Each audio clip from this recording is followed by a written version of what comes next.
तो शुरुआत करते हैं पोषक तत्व न्यूट्रिएंट्स से। देखिए, रासायनिक संगठन के आधार पर पोषक तत्व के कौन कौन से प्रकार होते हैं वो आप जान लीजिए। पहला जो है कार्बोहाइड्रेट, दूसरा प्रोटीन, तीसरा वसा, चौथा जल, पांचवा खनिज लवण और छठा विटामिन। ये जो 6 हैं ये पोषक तत्व हैं और इनमें से जल व खनिज तत्व अकार्बनिक होते हैं, यानी कि जल और खनिज तत्व जो है वो अकार्बनिक होते हैं और शेष जो है कार्बनिक होते हैं। कार्बोहाइड्रेट एवं वसा ऊर्जा उत्पादक पदार्थ है, यानी कि कार्बोहाइड्रेट और वसा जो है वो ऊर्जा यानी शक्ति देने का काम करता है। शरीर की मरम्मत एवं निर्माण करने वाले पदार्थ प्रोटीन है, यानी कि प्रोटीन का कार्य क्या है? शरीर की मरम्मत करना और निर्माण का कार्य करना। विटामिन एवं खनिज तत्व रोगों से सुरक्षा बचाव करने वाले पदार्थ है, यानी कि विभिन्न प्रकार के रोगों से विटामिन एवं खनिज तत्व जो है वो हमें बचाते हैं। अब आइए कार्बोहाइड्रेट के बारे में जानते हैं। ये कार्बन, हाइड्रोजन व ऑक्सीजन के यौगिक है। कार्बोहाइड्रेट कार्बन, हाइड्रोजन व ऑक्सीजन के यौगिक है। इनका जो रेशियो है कार्बन, हाइड्रोजन और ऑक्सीजन का वो 1:2:1 है। ठीक है, ये ऊर्जा के प्रमुख स्रोत होते हैं। ठीक है, शरीर की ऊर्जा की आवश्यकता का 50 से 75% की पूर्ति करते हैं, यानी हमारे शरीर की ऊर्जा का मतलब 50 से 75% तक की पूर्ति करते हैं। और कार्बोहाइड्रेट लेने का जो मुख्य प्रमुख स्रोत है वो क्या है? गेहूं, चावल, आलू, शकरकंद, बाजरा, फल, दूध आदि। अब चलिए, 1 ग्राम कार्बोहाइड्रेट से 4.1 कैलोरी ऊर्जा मुक्त होती है। इस बात को याद रखेंगे। कार्बोहाइड्रेट हमारे शरीर का लगभग 1% भाग बनाते हैं, मतलब कार्बोहाइड्रेट जो है हमारे शरीर का लगभग 1% भाग को बनाते हैं।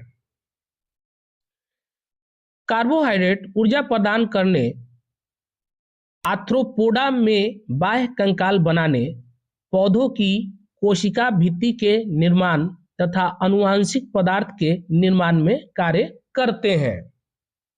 अब देखिए, कार्बोहाइड्रेट भी 3 प्रकार के होते हैं। कार्बोहाइड्रेट कितने प्रकार के होते हैं? 3 प्रकार के।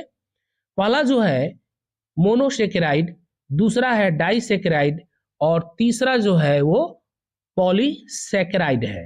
तो आइए इसकी पहले से शुरुआत करते हैं। मोनोसेकेराइड, देखिए ये स्वाद में मीठे और जल में विलय होते हैं। स्वाद में कैसे होते हैं? मीठे होते हैं और जल में विलय होते हैं, जैसे ग्लूकोज, फ्रक्टोज, गैलेक्टोज। ग्लूकोज का अणुसूत्र जो है वो C6H2O3 है। ग्लूकोज का अणुसूत्र क्या हो जाएगा? C6H2O3 है। यह पके हुए अंगूर में पाया जाता है। मीठे फलों तथा शहद में मुख्यतः फ्रक्टोज पाई जाती है। शहद में मुख्यतः क्या पाई जाती है? फ्रक्टोज पाई जाती है। सबसे मीठी शर्करा फ्रक्टोज है, याद रखिएगा, सबसे मीठी शर्करा क्या है? फ्रक्टोज है। डाइसेकेराइड पे आते हैं। ये स्वाद में मीठे और जल में विलय होते हैं। स्वाद में कैसे होते हैं? मीठे, और ये भी जल में विलय होते हैं, जैसे सुक्रोज, लैक्टोज। सुक्रोज का प्रमुख रूप से गन्ने तथा चुकंदर से प्राप्त करते हैं। सुक्रोज जो है सो मुख्य रूप से गन्ने और चुकंदर से प्राप्त करते हैं। माल्टोज अंकुरित तथा लैक्टोज दुग्ध शर्करा होती है। ठीक है, माल्टोज अंकुरित बीजों तथा लैक्टोज दुग्ध शर्करा होती है। मानव माता में दुग्ध में लैक्टोज की सर्वाधिक मात्रा होती है, यानी कि मानव माता में दुग्ध यानी दूध का में आपको लैक्टोज जो है वो सर्वाधिक मात्रा में होती है। 3rd नंबर है पॉलीसेकेराइड। यह स्वाद रहित और जल में अविलय होता है। याद रखिएगा, कार्बोहाइड्रेट का जो पॉलीसेकेराइड होता है वो स्वाद रहित होता है और जल में अविलय होता है, जैसे ग्लाइकोजन, स्टार्च, सेलुलोज। अब देखिए, ग्लाइकोजन मानव के यकृत में संचित रहने वाली शर्करा है। ग्लाइकोजन जो है मानव के यकृत में संचित रहने वाली शर्करा है। ग्लाइकोजन यकृत में स्टार्च आलू अनाज में पाया जाता है। अब देखिए प्रोटीन के बारे में जानते हैं। प्रोटीन शब्द बर्जीलियस ने दिया। किसने दिया? बर्जीलियस ने दिया। प्रोटीन अत्यंत जटिल तथा नाइट्रोजन युक्त पदार्थ है। प्रोटीन कैसा पदार्थ है? अत्यंत जटिल और नाइट्रोजन युक्त। प्रोटीन के स्रोत क्या है? कहां कहां से प्रोटीन प्राप्त होते हैं? सोयाबीन, दालें, मछली, अंडा, मटर, सेम, पनीर इत्यादि। अब आइए, प्रोटीन शरीर की वृद्धि तथा ऊतकों की टूट फूट के लिए आवश्यक होती है। मतलब प्रोटीन जो है वो शरीर की वृद्धि के साथ साथ ऊतकों के टूट फूट के लिए भी आवश्यक होती है। प्रोटीन की कमी से बच्चों में क्वाशरक्रोर, जबकि प्रोटीन व कैलोरी की कमी में मैरामस रोग हो जाता है। ठीक है। अब देखिए, मानव शरीर का लगभग 15% भाग प्रोटीन से निर्मित होता है। मानव शरीर का लगभग कितना भाग प्रोटीन से निर्मित होता है? 15%। दूध में पाई जाने वाली प्रोटीन केसिन है, यानी कि दूध में पाए जाने वाले प्रोटीन का क्या नाम है? केसिन। त्वचा नाखून के निर्माण में सहायक प्रोटीन केराटिन है। त्वचा और नाखून के निर्माण में जो प्रोटीन सहायक होता है वो क्या है? केराटिन है। सभी enzyme, antibodies, antigens, RH factor आदि प्रोटीन होते हैं। चलिए अब आगे चलते हैं। वसा। वसा के बारे में जानिए। ये कार्बन, हाइड्रोजन तथा ऑक्सीजन के बने होते हैं। इससे पहले भी मैं इस विषय में बात किया हूं, कार्बोहाइड्रेट में भी। जल में अघुलनशील परंतु क्लोरोफॉर्म, बेंजीन, पेट्रोलियम आदि कार्बनिक विलयकों में घुलनशील होते हैं। ये क्या होते हैं? जल में अघुलनशील होते हैं परंतु क्लोरोफॉर्म, बेंजीन, पेट्रोलियम आदि कार्बनिक विलायकों में जो है सो घुलनशील होते हैं। 1 ग्राम वसा में 9.3 कैलोरी ऊर्जा उत्पन्न होती है। वसाएं ऊर्जा उत्पादन, शरीर के निश्चित ताप को बनाए रखने आदि का कार्य करती हैं। यानी कि वसा का क्या क्या काम है? शरीर की निश्चित ताप को बनाए रखने का कार्य करती है। अब आइए जो जल है उसके बारे में जानते हैं। जल अकार्बनिक पदार्थ है। यह हाइड्रोजन और ऑक्सीजन से मिलकर बना होता है। मानव शरीर में 65 से 75% तक पाया जाता है। मानव शरीर में जल की मात्रा कितनी होती है? 65 से 75% तक। जल हमारे शरीर के ताप को स्वेदन, पसीना तथा वाष्पन विधि से नियंत्रित में रखता है। ठीक है। जल जो है वही आपको हमारे शरीर के ताप को संवेदन, पसीना तथा वाष्पन विधि से नियंत्रण में रखता है। जल की कमी से निर्जलीकरण हो जाता है। जल की कमी से क्या होगा? निर्जलीकरण हो जाएगा। जल शरीर के अवशिष्ट पदार्थों को उत्सर्जन में योगदान देता है।